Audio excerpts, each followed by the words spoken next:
Readers, unite! We must face the terrible horde of the illiterate and the ignorant. We will push them back, and we will hold this citadel against their unholy attack.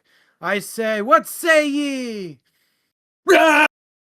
And with that, welcome to this month's episode of the 800s. First off, apology to Alan, whose eardrums are probably just blew off.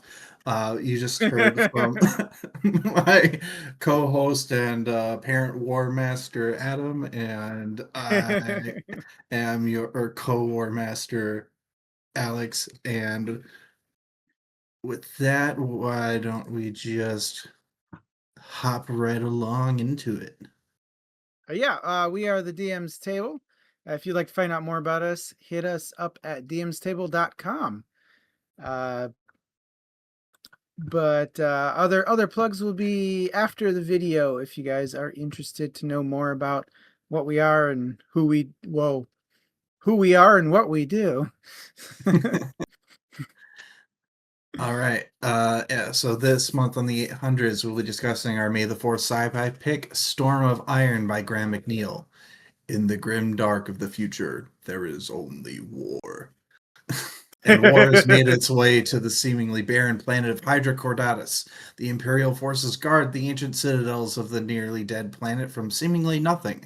That is, until one of the greatest foes of the Imperium of Man have landed, the Chaos Marines, in the form of the Iron Warriors.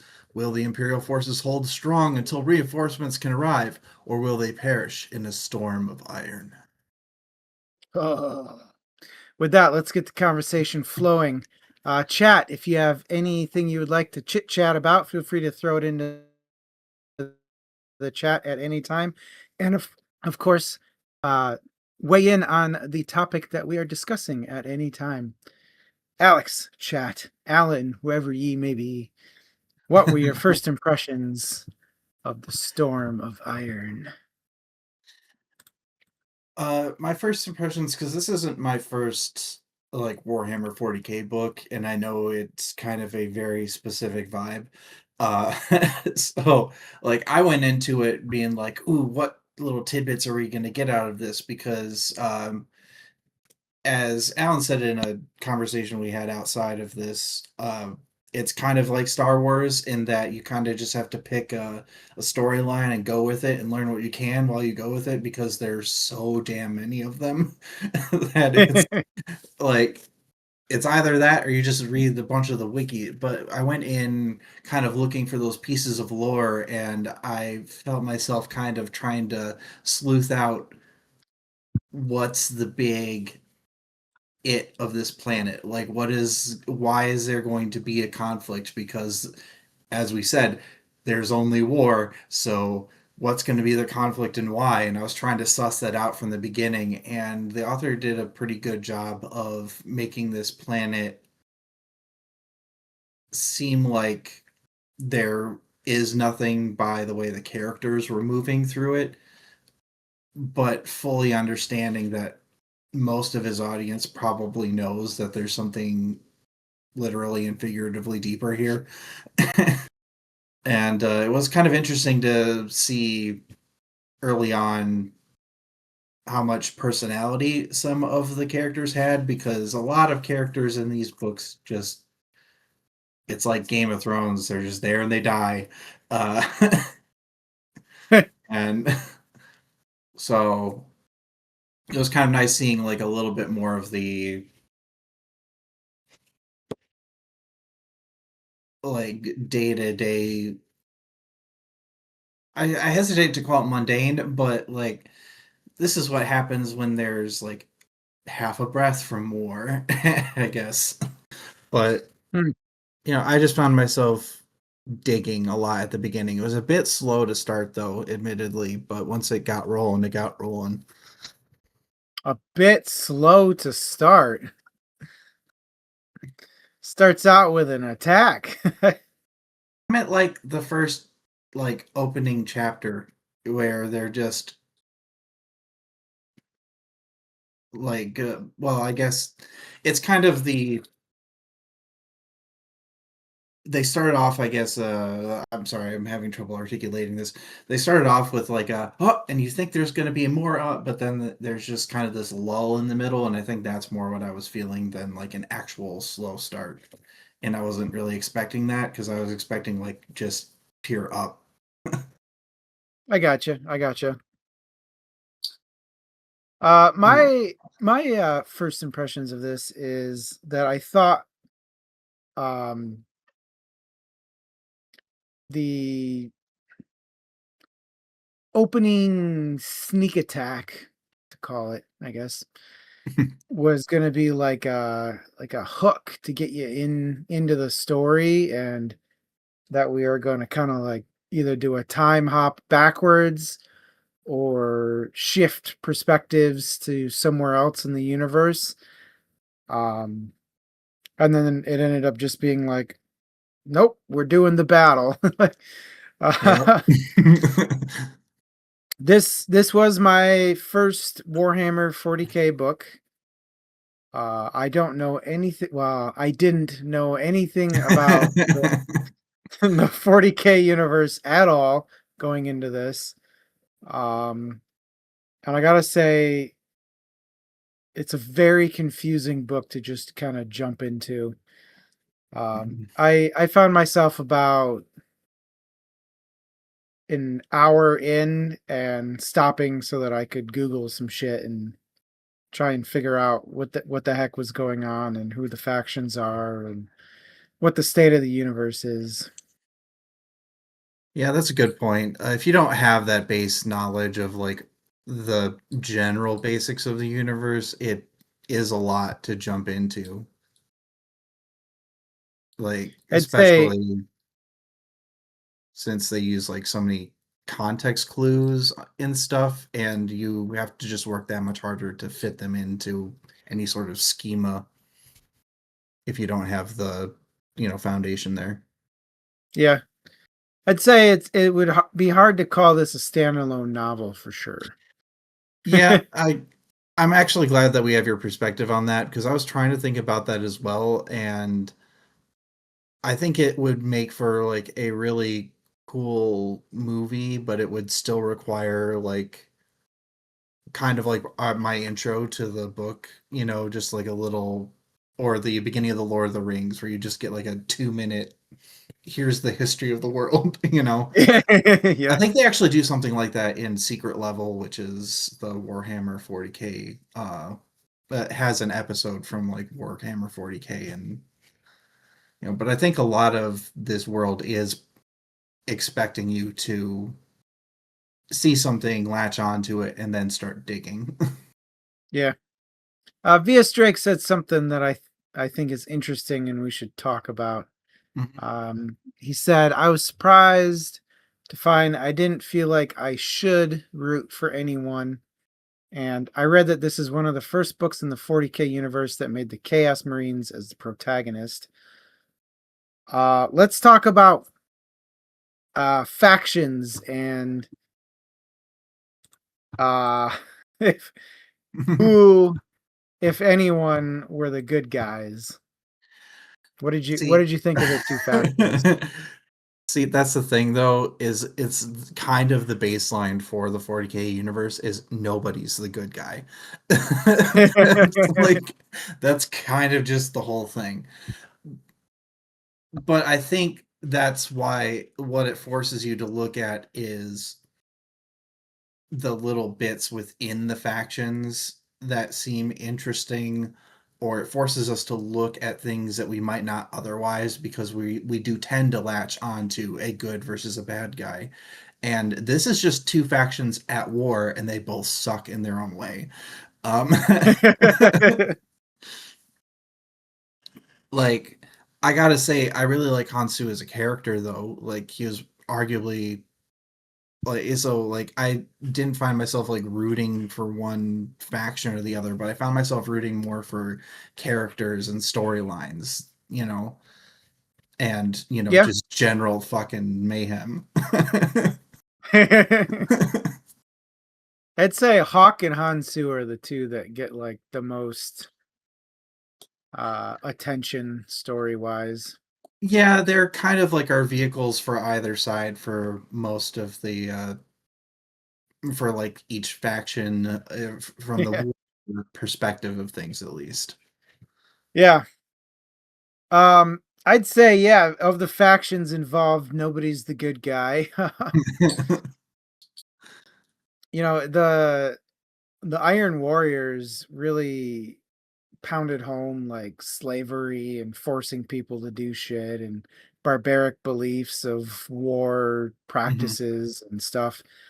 But then you had the human empire that's like, I don't give a fuck about anybody. I'm just here for greed.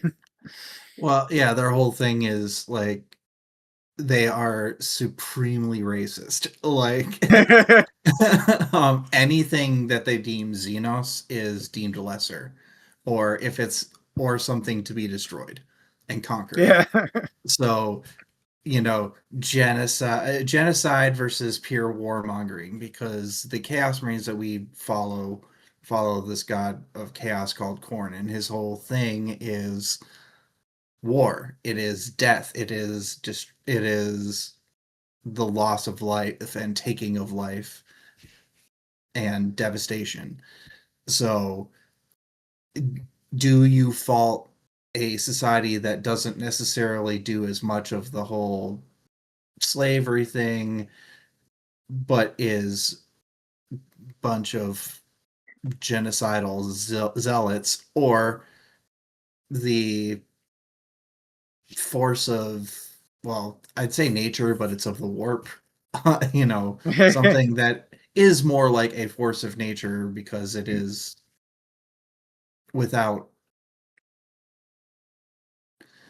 it's not necessarily without malice because that's part of it, but it just is, it is a thing in this universe. Yeah. I found it hard to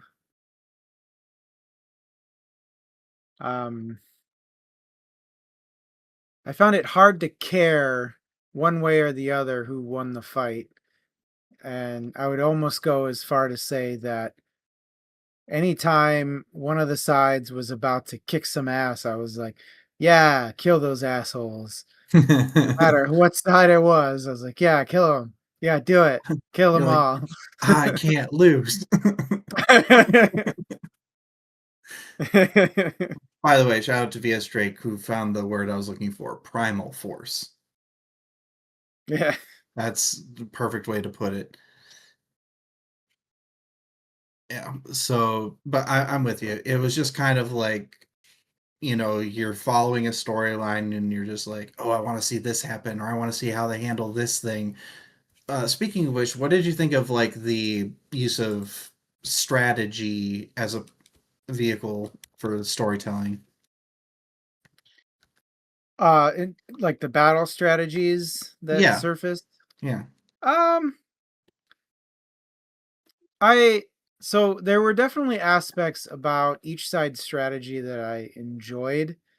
I'm by no means a tactician and uh don't know anything about how to win battles and all that.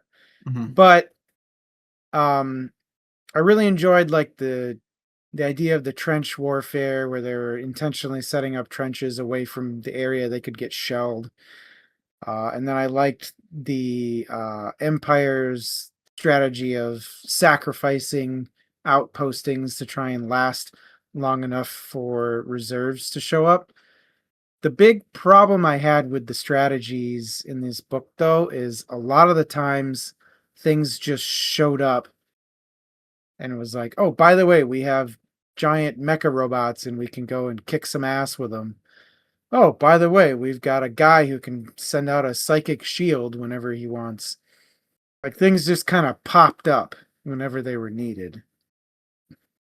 Yeah, and I think that's kind of a nod to the gameplay side of 40K, is that is kind of how it works, especially though when you start seeing that happen, and this is something where I think the barrier between that base knowledge and not really comes to light is those are things that you're looking for when you have that base knowledge, because you're like, ooh, what secret weapon are they going to pull out now?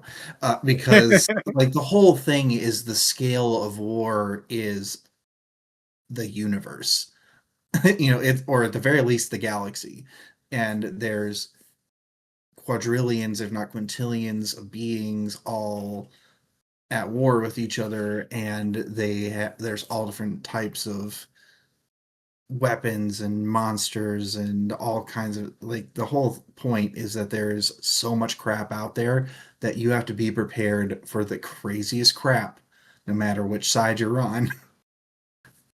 And I guess if you don't know that, it just gets a bit muddled, it sounds like.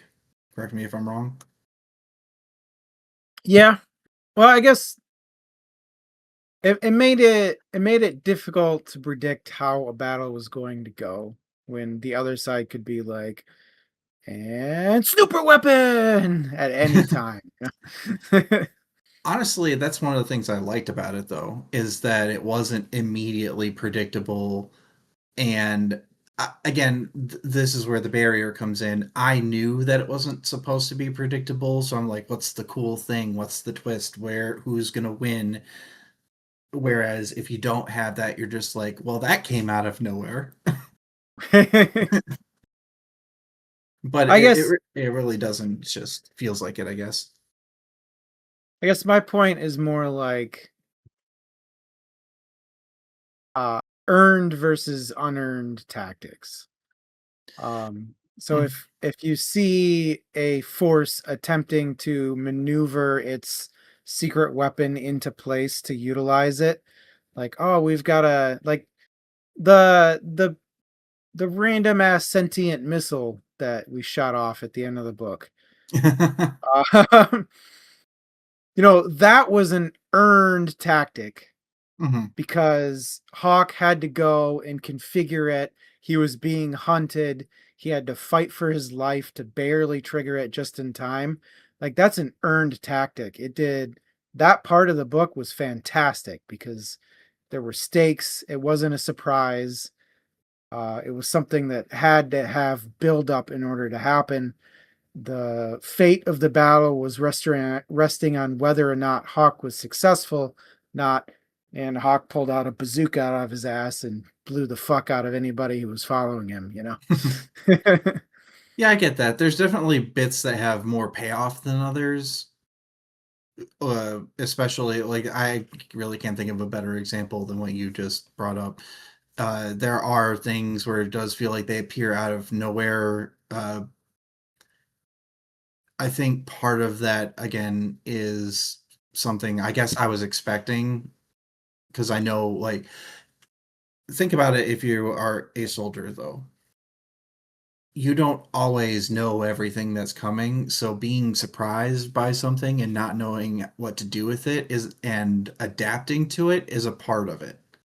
And Yeah. I think part of what that's meant to show is just how elite these warriors are, is they have to be able to have something come out of absolute left quadrant of space and and land right in front of them and do something devastating and figure out how to stop it. Like, when they are going after that Titan is a great example. Uh, Yeah. so there are there are parts in this book, though, where stuff just kind of feels like, well, I guess. um, but I think that there's a decent amount of it that, at the very least, if you have that base level, you can appreciate what it lends to the story. Just my perspective on it, though. VS Drake had another good example of a good way to do it, in my opinion, is when Lorana Utorian killed Kroger. And, Oh like, yeah, that's she a good sat one. there waiting Good for the pull, VS Drake. entire book, and then Kroger finally dropped his guard, and she was like, "Motherfucker, what?" Yeah, and basically a regular human possessed by a chaos god killed one of the most elite warriors in the entire galaxy. What did you think of the world building, solely world building from this book? From this book, um, I really liked the look into the Chaos Marines. The other stuff that I've read kind of has them, kind of doesn't. It's the Horus Heresy, which is basically the formation of the Chaos Marines. So they really aren't there until the end, and they're only kind of quasi there. Um, but getting a look into what it's like to be a part of one of their legions and having a look into like the it's very easy with these chaos gods to be like, okay, they're linked to this god which has this very particular thing that it represents.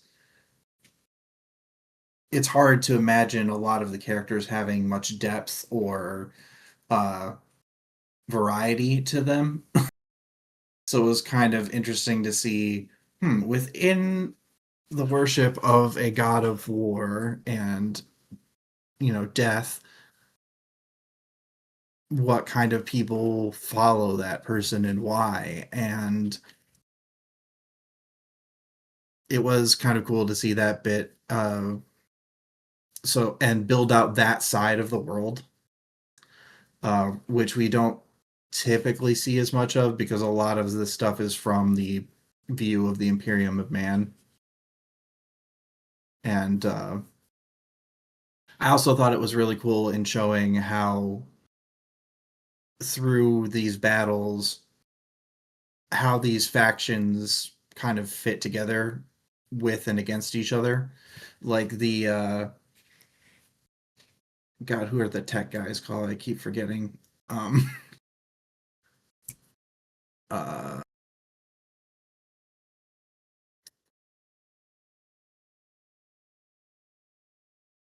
I don't know. uh, Names. McKenna? the Mechanum, how they are kind of their own semi faction even within the human faction. And I thought it did a good job of showing, despite there are only three factions out of dozens, you know, how they kind of fit into the grander scheme of things. And as far as like the actual world that they were on, it feels like with 40K, there's always something special about each world, whether it's a person or technology or something. And I thought it was done pretty well to show why this battle happened where it did, which is good world building. Yeah. Um, so in my opinion, this book was a lot to just jump in. A lot of the stuff wasn't really explained in the book. Um, Mhm. there was a lot of assumed knowledge, I feel like, going into this book. But I did really enjoy Hansu's storyline. Especially like the part where like you find out about how he's like a half breed and And he's what? mistreated because of that, but at the end, he ends up as the war mage. um his storyline was kind of cool and exposed a lot of the culture of the various factions around him. Mhm. um the part that I found severely lacking was what the human empire was even fucking doing on the planet. Like why do they even care about this planet at all? Which at the very end of the book we do find out. But it was really weird to be like, yeah, there's this giant ass battle over a barren wasteland desecrated planet of ancient times. Like, who the fuck cares about it? Like, go somewhere else. Yeah. Yeah, I think that's again the difference between having that base knowledge and not that assumed knowledge that there's going to be something, because these big battles typically don't happen without a reason. But I felt that frustration of like, I want the lore drop. Where's the lore drop? I feel like a lot of this was kind of backwards, where a bunch was dumped into your lap. You had to sift through it, and then at the very bottom of the pile, it was like, "Oh, by the way, this is why you're sifting through the pile." Yeah, it's a very specific type of book for sure, and while frustrating at times, it was, at least it wasn't boring on the way there. It was just a little frustrating to be like, but why?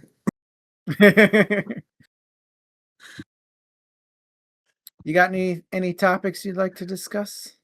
Oh yeah, we've talked a bit about the Chaos Marines. Were there any standouts from the Imperium of Man aside from Hawk to you? Uh names. Hang You can on, let just me get back describe to what my they name do. cheat sheet. Um, what was his? Hang on, give me like 2 seconds. His name. Um,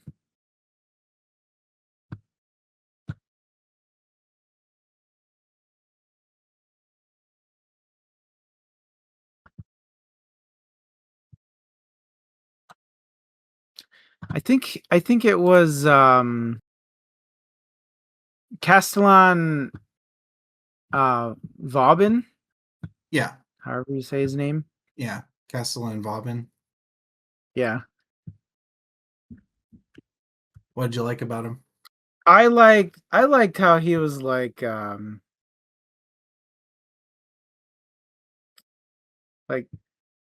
he was the main commander, right?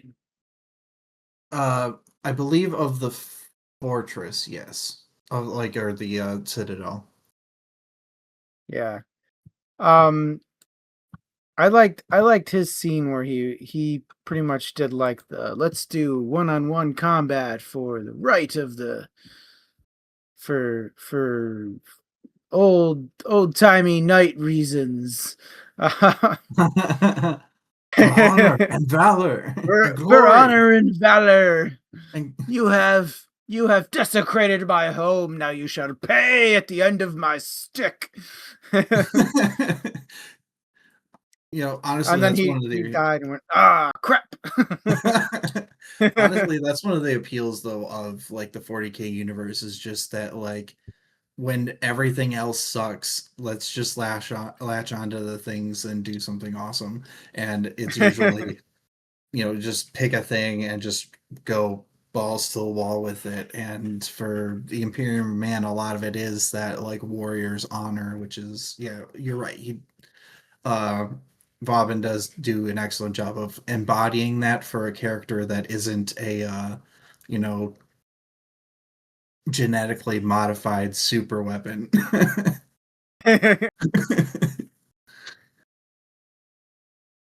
He was the one who did the leading that one fight with the like super mechs um and he was sitting in the giant ass tank thing and was like, oh fuck, oh my god, this is gonna go so horrible. Onward, man, we're gonna kick their asses. Holy shit, holy fuck, oh my god. uh, I believe so. Um, it was. I can't remember if it was him or Major Tedeschi, because they're like talking in that scene, and I can't Yeah. remember which one was in it and which one was just like. Yeah, I got them mixed up a bit, which was kind of an issue with this book, is that it was really hard to track characters sometimes. Oh yeah. So that's why I wanted to bring attention to them a little bit. Like, I honestly for really liked Lieutenant Leonid. Like that Yep. dude, uh, in a similar way, was the one that I saw as the one that was just like, well, I'm gonna go down fighting, and and I'll take as many of you sons of bitches with me as I can. And unfortunately, winds up, a slave. But he tried. He did try. But I honestly, I know we're laughing about it, but I do like that kind of tragic warrior character sometimes, and I thought that was kind of his, like, where he stood in this, was that tragic warrior of sometimes you say all the right shit, you do the very damn best you can, and something just bowls you over. And so I thought it was a fun character to read, relatively speaking, but I'm also with you. The clear, most interesting storyline was Hansu, which it he wasn't even. the major or not major Lieutenant Leonid had that moment, that circle back moment too, where Mhm. like at the beginning of the book he was in the meeting, and the higher up guy, Vauban, Yeah. was all like, listen here, bitches, you don't say nothing unless I ask you a goddamn question. You don't ask no goddamn questions. And Leonid was like, all right, all right. And then at the end of the book, after that dude dies, Leonid's like, listen here, motherfuckers, you don't say shit unless I say shit to you.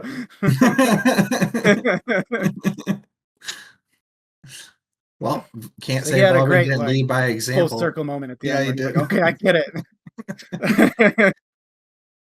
Yeah, that was he had a hero's journey, except he didn't wind up where he started. He wound up on a slave barge.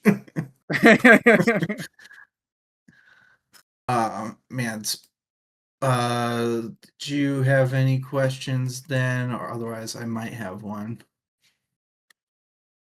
If you've got something, we can go with that. I've pretty much talked about everything that I had earmarked ahead of time.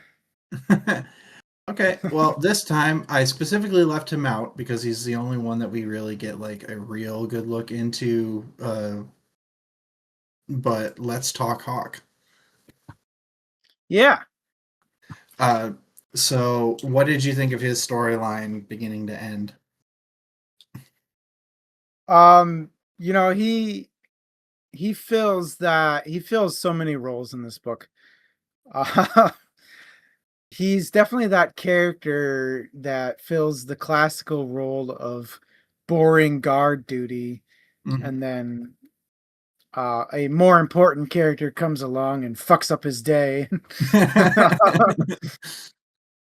um, but yeah, like I love that even other characters in the book call it out. We're like, oh, he's just some low level grunt who's absolutely useless at his job. Sorry, And I'm we're laugh. gonna no, you Sorry, Via Straight Fox got me. Stewart. Yeah, Via Straight got me good. Hawks tour. Sorry. Yeah. Oh, okay. I'm calm. Go Um, ahead. Sorry. yeah, I mean, he definitely had wrong person, right place mentality throughout this entire book. Um And I loved that the book even called him out for it and was like, "Are we really gonna trust our fate to fucking Hawk? Like, are you serious? Like, this is what we want to do?" And the other guy's like, "That we have no choice." Yeah, but it also like they had I forget which character did it, but there is one character that stood up for him that was just like he's more than meets the eye, and we actually see that come to fruition too. Yeah, You know, when he continues to not die in situations where he should die. oh god, there's a character trope for that too, and I mean he's basically Kenny, but But yeah, I think it was VS Drake makes a good point, is that Hawk is a good job of showing that even base level guardsmen can still be badasses. You don't have to be a genetically modified super being to have an effect in this world. Because I think, considering, like you said, so much stuff can come out of left field that is so crazy that it can kind of make anybody who's not one of those things seem superfluous. And Hawk was that this is how regular people impact this world. And or I say regular, but he's still like a highly trained, military asset. Yeah. But, you know, that said, still human, like very human. He's just a working stiff, okay? I just can't get the image out of my head though of him like running across those mountains, like huffing and puffing, and then he looks behind and he's like, "Oh fuck, Chaos Marines." I really like the end moment where it cuts to him somehow surviving the missile launch and watching the Citadel get nuked from space and being like, "Oh god damn it, Jesus Christ! I thought I fucking survived against all odds." Son of a bitch. Oh man, he that was like one of those really excellent comedic moments, which you wouldn't really expect out of the Grimdark, because there's a lot of those like, you're you didn't kill as many people as I did because you're a pussy, like that kind of joking around, which is just, it's nothing, but that was like pure comedy. When he looks over that ridge and watches the entire Citadel explode. Yeah. Also, I like just for the viewers out there, Adam's immediate reaction to hearing that was priceless. um Well, and the fact that he gets rescued at the end, because yeah. I like why too that wouldn't it he? said like he just stood there and watched the Citadel get bombed for 3 hours. Specifically called out that it took 3 hours of bombing. I just imagine him being like, the first 45 minutes, he stood there in disbelief as it rained down. And then he just, probably sat down or something like, oh shit, what the fuck do I do now? Well, at least it's a good view, like fucking 4th of July over here, right? I gotta imagine by like hour two, though, he was like, how long is this gonna last? Like, Jesus Christ, man, you got it. You hit it the first shot. See, at that point, I was just imagining him napping, and then the explosions are making his body jump off the ground. Hawk is shortsy, yeah, a little bit. Oh, You're man. fucking up, bud. Uh, okay, so we talked a little bit about this, but what did you think about it? We've talked like kind of tangentially about it, but what did you think about the culture of the Chaos Marines specifically, and the god that they worship? Yeah, I didn't really catch on to like the god worshiping thing until pretty much the very end when the war mage guy was talking about getting possessed by the demon and stuff. Um I took it, that was one of the big questions I had for most of the book is why the fuck are you guys here? Like uh, this seems like pointless slaughter and there's no reward at the end of this slaughter. Like, is that their whole culture? Is we just want to go and fuck these guys up wherever the hell they are, and we found some of them, so we're gonna go fuck them up. I mean, that wouldn't be out of the realm of possibility. You just In fact, on some planets they probably do. It's just that on this one they had a specific mission, and you probably don't see those crazy assets coming out if there isn't something bigger there. But I thought I could have sworn that they mentioned it very early on, like that first bit with Hansu talking with Kroger about how he's falling to the god corn, like he is letting his rage and anger take over, and he's just becoming another one of the demon beasts. You know, So I think this is where my lack of knowledge did me a disservice. Is at the beginning of the book, I assumed it was like mythological belief oh, with not that they them, were actual things. not not like they can actually interact with their gods and demons. Yes. Until later in the book when it was like, oh shit, like yeah, okay, it's a thing, okay. Yeah, and corn literally feeds off of blood, as Via Drake mentioned. It's like like you spill blood, corn grows strong. Um, Yeah, I thought at the beginning that was just like a spiritual belief of like a superstition, not necessarily like an actual thing, like we've got to feed corn or else kind of thing. yeah, I mean, it's kind of for else, but also it is driven by, they talk about, and this is why I wanted to bring up the culture bit, because is they talk about their hatred for the Space Marines themselves and the Imperium of Man and the Imposter Emperor or the Hmm. Imposter God Emperor. And it's easy to see where the blood drive, pun not intended, comes in. Um, but it is a lot harder to see why people with any sort of conviction or character beyond slaughter would follow this god. And that's where I thought it was really cool to see how, uh, Horus was there because he truly believed in overturning the false emperor. And then you have Forex, who really it was just a revenge tour for him for the last 2,000 years or 3,000 years or whatever it was. And then you have Kroger, who is that, give me all the bloods and guts and I'll rip him to shreds. Uh, and then you have the Warsmith, who's like an actual devotee of the god. And I thought that was interesting to see these different layers that exist within these upper echelons.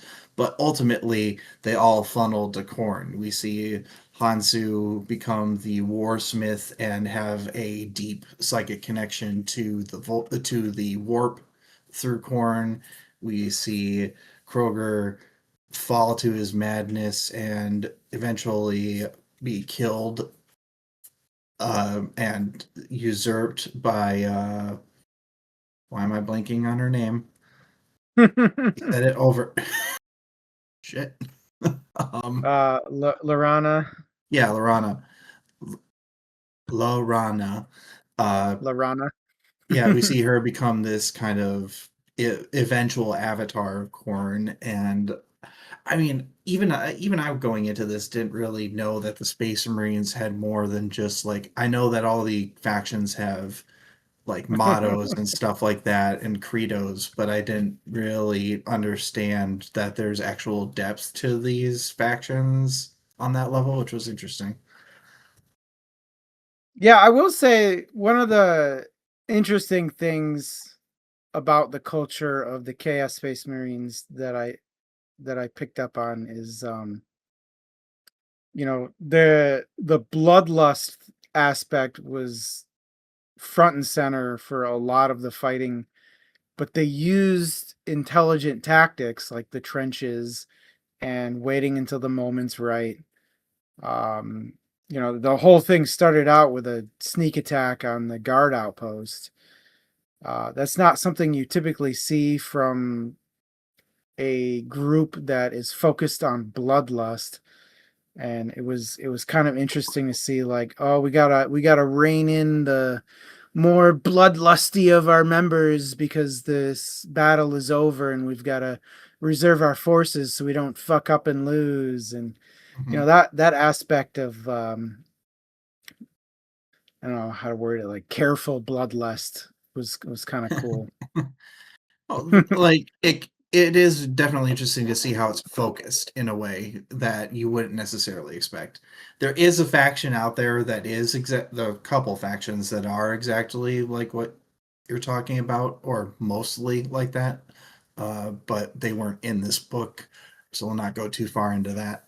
But um, but it does provide you, like, if you do keep reading, kind of a context for what separates these factions, and uh Fiestre says to some degree you can You can maximize bloodshed maximize bloodshed. if you lose, well, yeah, that's the thing, is uh more death is all that really matters. The death and rage, um but yeah, that was a good little bit to pick up on. Let's see, you said Yeah, you were already through with stuff that you had. Um, so last thing that I want to talk about before we get into final thoughts. What did you think about the payload? The reason why we're there once we finally got to it.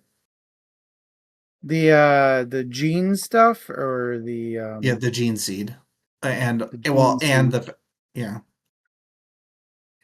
um it made a lot of things make sense, like why anybody was on that planet to begin with. um we knew, I keep wanting to call him War Mage, but I know it's not right. We knew the war, fuck, god damn it. What is he called? The Warsmith. Warsmith. Thank you. We knew the Warsmith was like old beyond reckoning. Um to find out that he had been there before was kind of interesting. A lot of that lore dump at the end, I felt like should have been stuff discussed at the beginning of the book. Um, but I think it made the battle make sense in a way that I really, really needed in order in order to be like, okay, this is a book. Yeah, you're just like, thank God that was there. Otherwise, I would have hated this shit. But I get what you mean now about preferring that this be at the beginning. Not necessarily all of it, but maybe a bit more of a hint to make it more accessible for people who don't necessarily have that prior knowledge of the world. And but one of the things I did like that they did throughout this is they actually talk about the importance of Gene Seed through Hansu. Uh, and what it means to these people, and the different factions. And we don't really see if for most of this book it's kind of this far off thing of just like, well, we know that the gene seed is what creates these monster fucking warriors that can do insane things, and we know that it's important that it be like a very specific set of gene seed, otherwise these factions tear each other apart. And that there's just little tidbits of that throughout, but there could have been more on the front end to like bring in the people who wouldn't necessarily pick up on that hint if you didn't already know that that's how it worked. Yeah. I that was one of the things I googled, was what the fuck is gene seed? uh, It makes little space marines. yeah, yeah, like, it's kind of in the name. It makes sense. but Yeah, it's like for just it to be like a specific thing where it's like, yeah, this is what makes the special super soldiers um was important information. I feel like it could have been better hinted at by like, mhm, making Hydra Cordatus like a space marine training ground where like for whatever reason there's insane amount of space marines that come through here, and mhm. we don't really know why there's a high concentration of space marines here, but there's some reason. I mean, we kind of get that, but again, it's not as direct or exposition heavy as what you suggested or what V.S. Drake suggested about having kind of like an apothecary recovering gene seed from a fallen space marine and explaining it.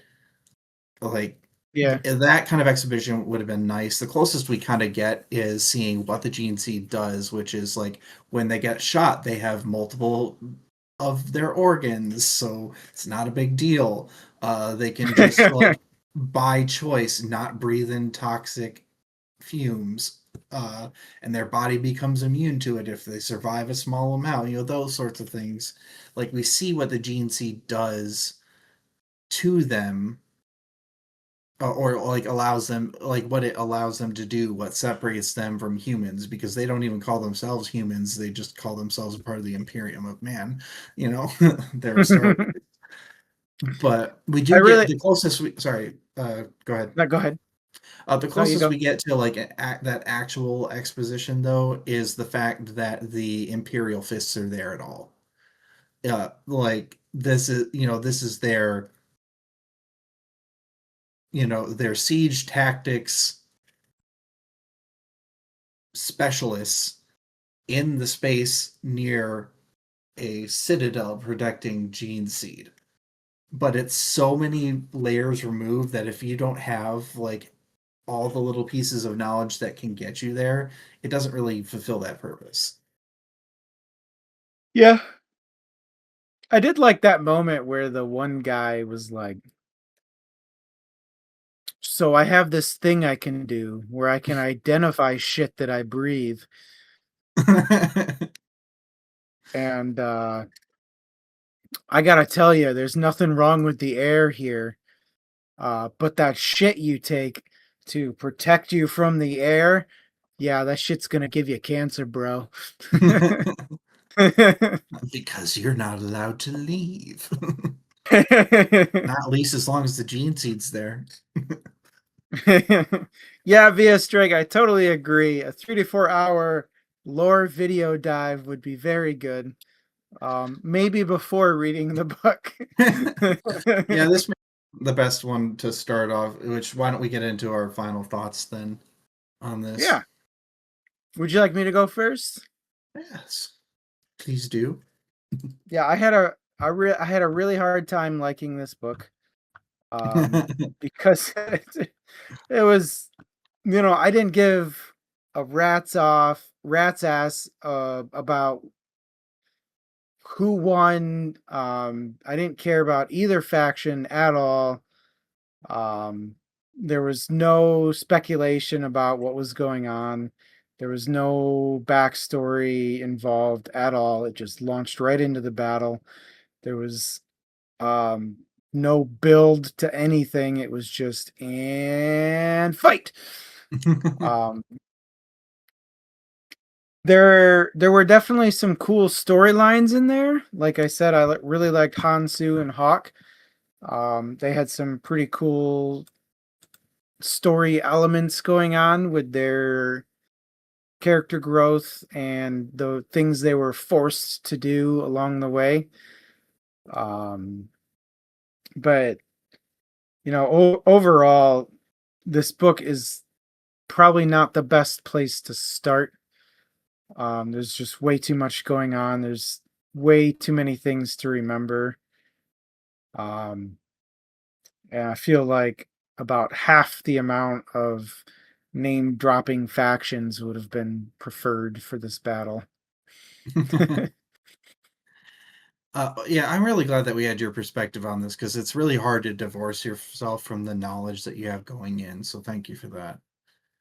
and especially in this universe because there's just so much crap. Uh, but to your point, uh, I really liked this book, but that's because I'm really big on learning about the lore of the 40K universe, and there is quite a bit of it in there. Um, Not as much as I might have liked, and some of the things that I wish I would have heard more about, which like the history of the Citadel and why it was, why the gene seed was there, did get rushed a bit at the end. But this book is very clearly for people who wanted a book that has a very cool battle, has a couple very cool characters, and a couple very cool factions. But I don't think I can recommend it to anybody who isn't like into 40K, you know. Yeah, I don't think exactly it. that. Yeah, Yeah. it is not a good place to start. It is a good. I think it's a good book within the universe that it's set, but it is not a good standalone novel to just read off rip, you know? Yeah. Personally, I think a really good place to start for me has been the Horus Heresy. So if anybody out there sees this and wonders where to start, that was a good one because you start getting just like the Imperium of Man, which is kind of the lens through which we see most of the 40K universe. Um, and when you have that there, you kind of get an idea for a good chunk of what we're dealing with within it, and then you learn a bit more about the fundamentals of things like the warp, chaos demons and gods and things like that. So definitely there are better places to start out there. I'm not an expert on it. I would go look it up online. There's people who have lists all over. Yeah. But I think if you know what you're listening to, good book. Not great, but good. But if you don't know, man, is that a rough ride. Especially after hearing what you had to say about it, Adam. And looks like V.S. Drake really liked the book. Uh, Having done Lord Eyes and Watches on 40K, felt like they were well prepared for the book and was surprised that they liked it because they were worried about the Grimdark being too helpless feeling. That's actually a good point. You kind of have to embrace the fucked upness of this universe to really get into it. And I think part of the fun of it is embracing the fact that nobody's a good guy and just kind of exploring that space, literally and figuratively.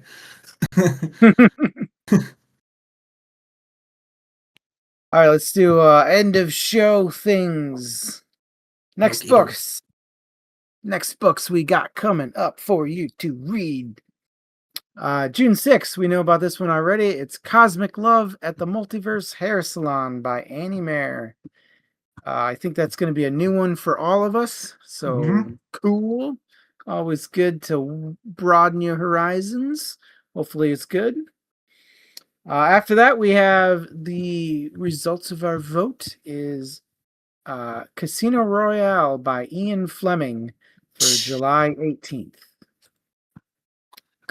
Awesome. uh, yeah, Yep. And that'll be a then, new one for me, I think.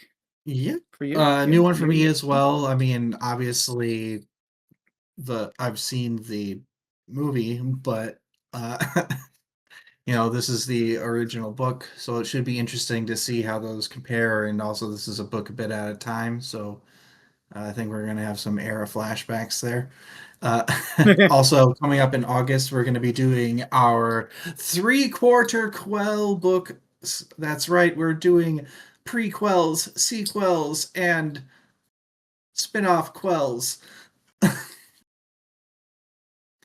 So if you haven't, we're going to be going ahead and finding books that we have already done on the show and finding books that were done before, after, or to the side of books that we've already read. And we'll have that vote up for you soon. And since this went so well last time, September is going to be back to school, baby. We're talking I want to see books based in schools or about them. This doesn't have to be teens necessarily. It could be colleges, something. I don't know. Could be apprenticeships, anything where people are learning. Gotta be about learning. Schooled? Magicians would Gotta count. get Yes, it would. schooled. Yeah, schooled. Let's get schooled. Let me hit you with some plugs and then we'll talk side pieces. Okay. We have a YouTube channel. We are the DM's Table on YouTube. If you're watching us on Twitch right now, the link is below your video. I'm pretty sure that's still true. Actually, let me back up. Let me get out of mod view and see here. We also would suggest that you check out Audible for your audiobook needs. We all prefer audiobooks. Pretty sure that's true. And Audible has a great library of audiobooks for you to check out at your leisure. If you would like to try them for a free trial period, head over to dmstable.com/audible and give us the credit for sending you their way. Also, we have a Patreon, which the link is below your video. We are the DM's Table on Patreon. That is where we do all of our book voting to figure out what book we read next. So head that way and tell us what to read. The vote is free. You do not have to subscribe in order to vote. In addition, if you joined us before our pretty faces appeared on this screen, you heard some music. That was Fearless First by Incompetech.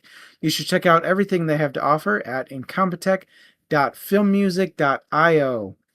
They're a great source for background music, ambiance music, or editing music, whatever your fancy may be.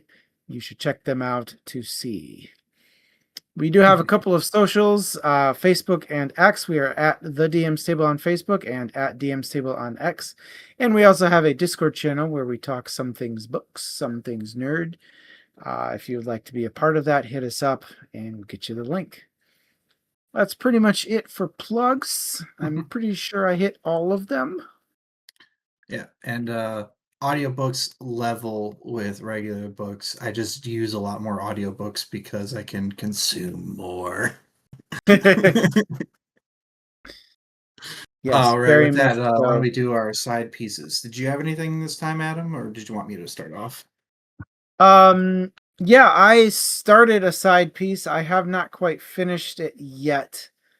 But I started Operation Bounce House by Matt Dinniman.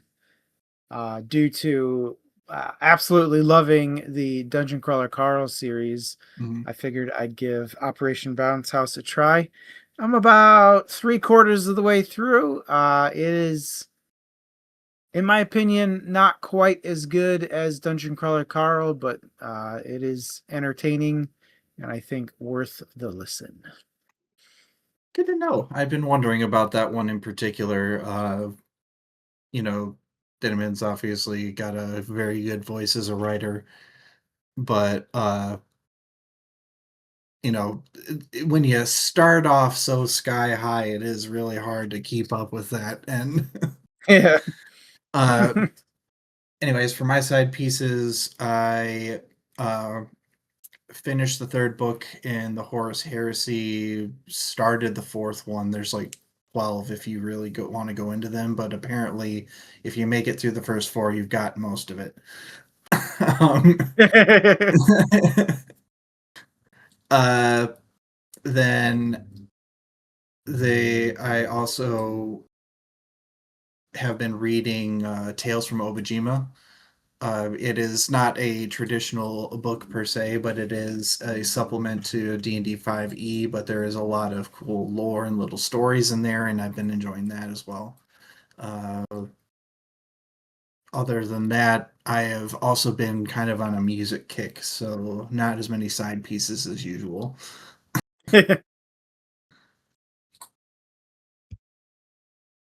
All right, and with that, I think that wraps it up. Thank you, everybody, for joining us on this chaotic travel into the 40K universe. Yes, And chaos. and we'll see you next book. Yeah, thanks for joining us, guys, and see you next read. Next, I wanted to say something other than book, but